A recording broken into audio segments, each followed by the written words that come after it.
Hey, look at that. Isn't that neat? My name's there. Oh, that's kind of cool. There we go. Oh, that is kind of neat. My name's up there now. Kind of cool. Broadcasting live on YouTube and recording a podcast at the same time. Wednesday, September 14th, 2022. I'm Steven Sersky. Hope you folks are doing well, and this here is my daily audio podcast. I do try to broadcast live every day from here in Beijing, China, and I broadcast this up into the interwebs, and I also publish this podcast online through my website, stevensersky.com is where I host all the archives of it, but I also host it on anchor.fm, streaming live on YouTube as well. If you're wondering some of the connections that are involved with living where I am, it's actually something I was researching today because in the next couple of months there's going to be the elections coming up, and there's always a bit of can we say information highway interruptions. So I was looking at some alternative ways to connect to the outside world, outside of China basically, and there does seem to be other ways. Some of them you have to pay for, and there's other ways that you shouldn't have to technically, because the people who built these networks in the first place didn't always have access to they didn't have access to the same amount of server space and everything. Then again, maybe they had access to other networks that aren't so known. I mean, I'm talking like, if maybe they had a friend who worked at a university or a friend who worked for a telecom provider or something who could give them, an IP address or something, or a port to patch into. So I was looking into this and thinking it might be worthwhile spending some time learning a little bit more about how these internet connections work.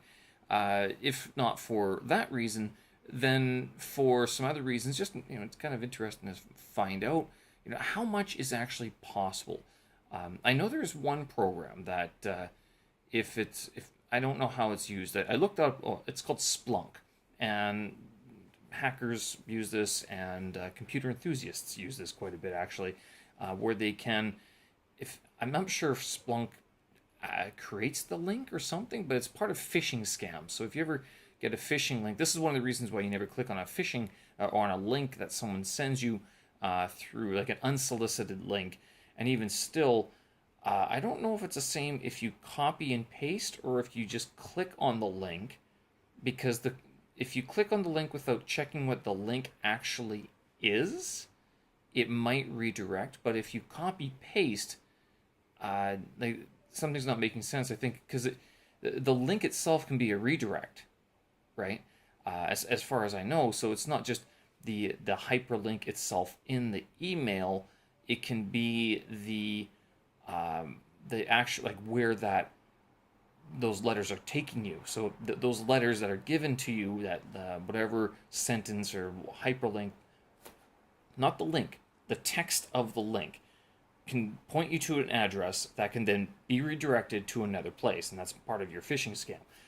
So the software Splunk, if that happens to your computer, if it's compromised like this, it apparently sends back the information of what you've been doing on your computer for the last 3 days.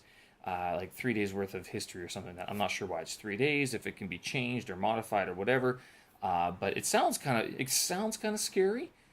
But I also wonder how much of that stuff, like, is it just your web browsing? Is it all the files you opened? It sort of was made known to me that it's like everything. It's almost like a key logger of sorts, but like more of an action logger, event logger, I guess, for your computer. Interesting stuff. I have no use for this. I don't need to know what people are doing. And I mean, I use several different browsers and everything, and so I do wonder how much information would be transmitted with something like that. I do know that our company routinely, not routinely, every now and then, they do these phishing tests to see if people will click on the link, and they also check to see if people will report the link. I don't. And the reason why has to do with how we use Outlook, how Outlook interacts with my computer. It's super slow. And so it just takes forever to load an email. So I'm like, forget this. It's easier just to delete the thing than to report it, because if I press the report button, it just goes blank anyway. So maybe it's supposed to do that, but the idea being that any sort of there's no point me trying to follow up with this stuff, because I can't usually do anything more with the email other than just delete it. That seems to work the quickest, so I just do that. Anyway, in terms of learning about all these internet connections and stuff like that, I've been dabbling on and off with this. I'm interested in it. I was also interested a little while ago in building my own, what would you call it? Well, it's the Raspberry Pi box, and I'm sure you've heard of this thing, or the Arduino, the little power PCs, little PCs that are very tiny, very cheap, and you can build systems off of this. They're not powerhouses. They can do a lot if they don't have to store a lot of information. So like text files, which is all what your internet connections are, is just text files, or because it's just passing through information. It doesn't have to store any of that. It's not processing anything. The reason why these computers today are so expensive are because the CPUs and the GPUs and the speaker systems that are implemented inside, and you know, the encasings and stuff like that, cooling technology. I mean, that's the stuff that's making it expensive. Like some of the 1 or 2 terabyte SSD hard drives, those are what drive up the cost. Now, a Raspberry Pi, I mean, it's a bare bones computer. It's a computer chip on a motherboard. That's it, pretty much. 2 connections. There you go. Ethernet in, Ethernet out, and some power. I think that's, I mean, you don't need too much more attached to those things. I mean, maybe a keyboard, if you like, a keyboard, peripherals, blah, blah, blah. But you can usually hook up any number of other things that you have lying around with it. So, Bluetooth, I'm not sure. Good question. Very good question, whether you can Bluetooth Raspberry Pi. I'm sure you can. I mean, of course, there's different builds for these Raspberry Pis and stuff like that. I've never done this. It's an interest. At what point do these interests become just like distractions from what you're doing on a day-to-day basis? If I have time, I'd like to tinker around with it a little bit, but not just yet. The larger concern would be, actually, one of the concerns I have is increasing my internet speed, because I'm not sure if it's the Wi-Fi, the Ethernet, the assisted internet connection, or if it's like literally the cables going into the compound. Before I've said that it is the cables going into the compound, I might be incorrect, and that if I could find another way of connecting to, sort of I guess you would call it a proxy server, to upload things like my videos, I mean, then it should be a lot easier to, upload stuff without having to go through so many connections in between, right? So that's sort of what I'm looking to do, is to make my life a little bit easier in that sense. I haven't done anything just yet. Was looking at the cost. I know there are a few, like Linode, and it's Dreamcast, I think, is the other one. These are sort of cloud storage companies that you can install these different protocols and stuff like that can help you connect from around the world. And it's not just from where I am. It's from other places as well. That if you're behind enemy lines or something like that, and you're using, Rus Mobile might be a bad idea if you're typing in Ukrainian or English, right? You might want to use another different type of connection, just for example. Or if you're flying a drone that's surveying, the Ukrainian battlefront, might not want to be using a public Wi-Fi network sort of thing. Could be encrypting things a little bit. Just some examples, right? Anyway, so yesterday I was saying that it was going to be a rest week, and my body has enforced a rest week upon me, as I don't know what I did. I know what I did. I tweaked my back. But this morning was the skip and balls workout. So it's 3 rounds, 12 minutes, 1 minute each, 1 minute skipping, followed by 1 minute of medicine ball variations. Typically, they include like well, they can be squats, they could be wood choppers, they could be swings, they could be like side to side rotations. They can be like wall balls, like throwing it up and down and everything. Things like that, or pikes and stuff like that. Pretend slams. Now today I was feeling a little bit lethargic. Oh, not a problem. So I was like, okay, let's go half power.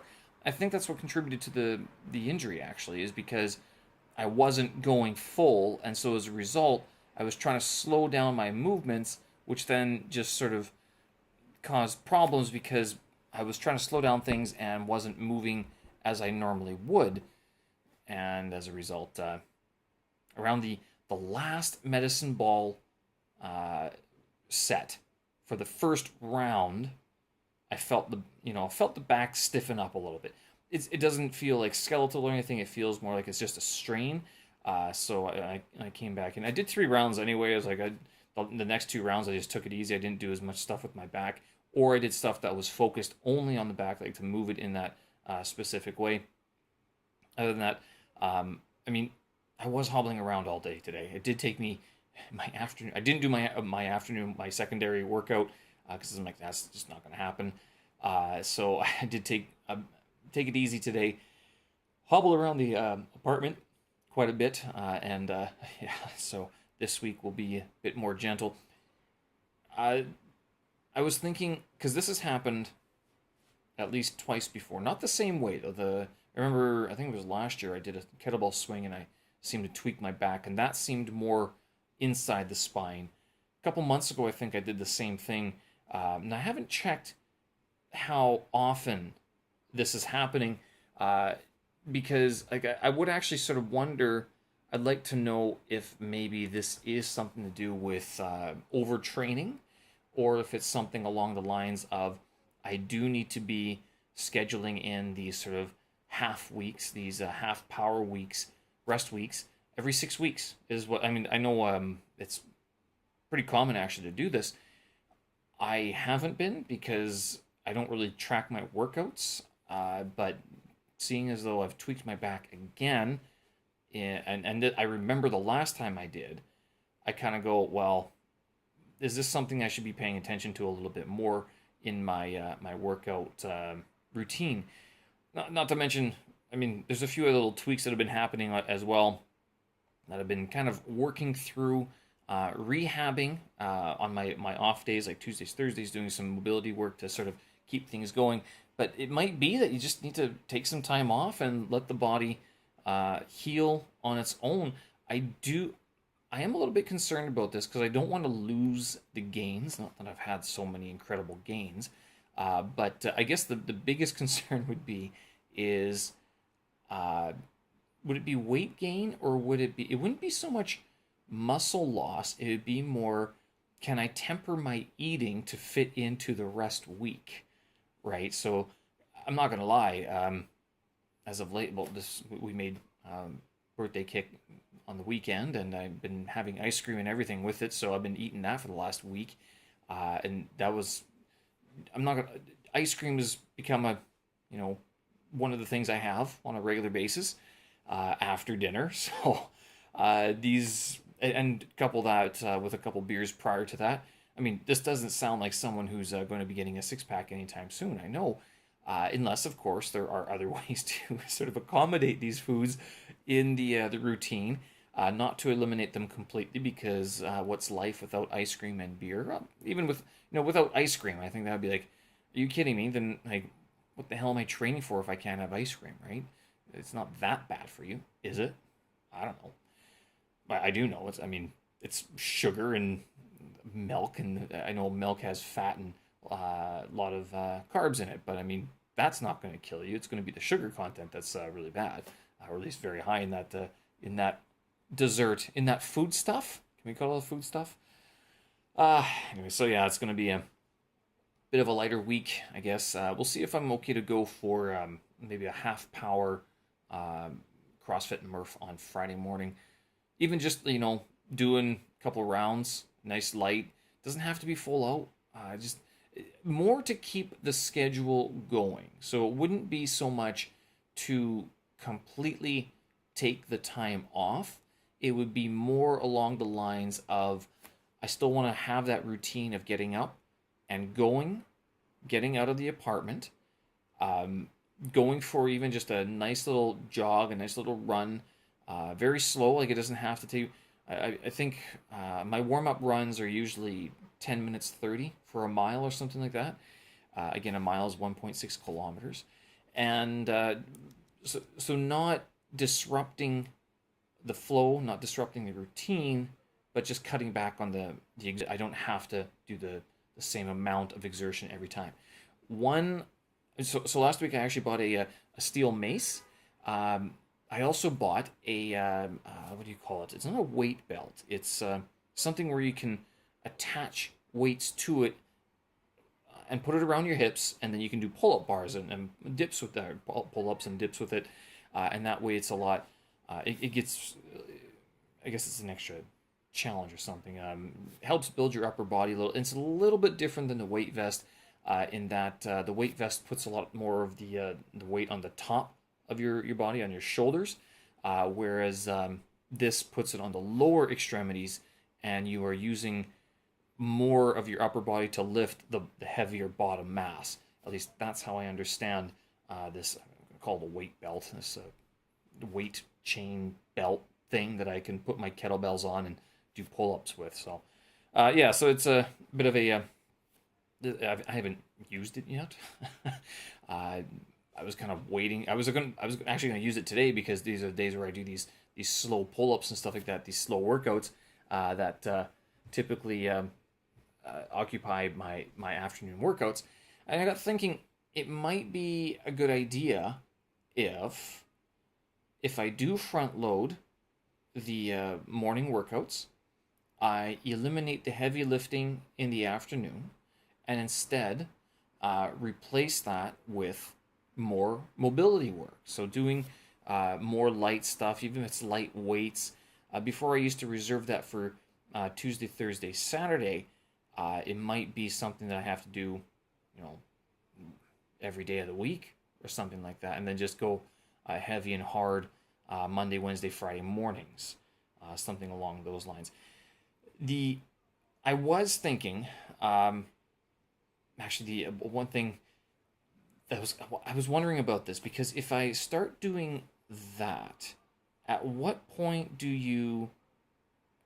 where does it become like mobility, strength training, and is it enough to keep on doing 3 days a week heavy, and then on the off days you also do your sort of extended intermittent fast? So now, instead of eating at like 8:30 or 9 o'clock on Tuesdays, Thursdays, Saturdays, push that off to like 11:30. As long as I finish eating, stay with me here, finish eating Monday, Wednesday, Friday. If I finish eating by 6 p.m. and I don't eat again until 11:30 a.m. the next day, we're getting a decent chunk of so-called intermittent fasting in that time, and that should help put the body in the fat-burning stage and help cut down fat, but not necessarily weight. How much you apparently you don't lose much strength on this, but given that I have been slowing down on my afternoon workouts already, I kind of wonder, it's probably time to change something up anyway, and try out something, a little bit more of a new routine. Yeah, let's try it out, I guess. I mean, it'd be easier than trying to get re-motivated to go work out again Monday, like in the afternoons. I could still do a run, but then just come back and do some mobility work after that, and then not have to worry about doing too much in terms of strength training or anything like that. Maybe keep Mondays as still a heavy and hard day, but then Wednesday, Fridays become a little bit more of you do heavy workout in the morning, and in the afternoon you do some mobility work, and then couple that with like Tuesday, Thursday, Saturday. Well, those are your HSK 5 flashcard training days. Got to train the brain muscle too, right?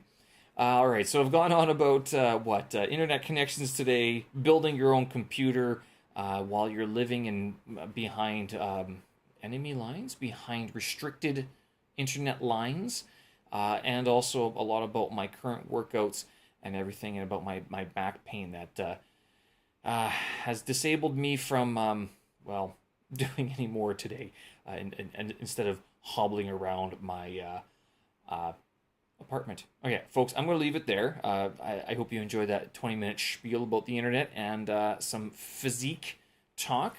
Maybe you guys can use some of that in your own workouts. I know some people who listen to this do work out. Other people know the idea of working out, but they don't. Or they might not do the same type of workouts as the other people who do. So anyway, if you can, keep at it. And I don't know, let me know. Do you do 6 weeks on, 1 week off? Does that seem like a reasonable approach to training? And do you track your training schedule?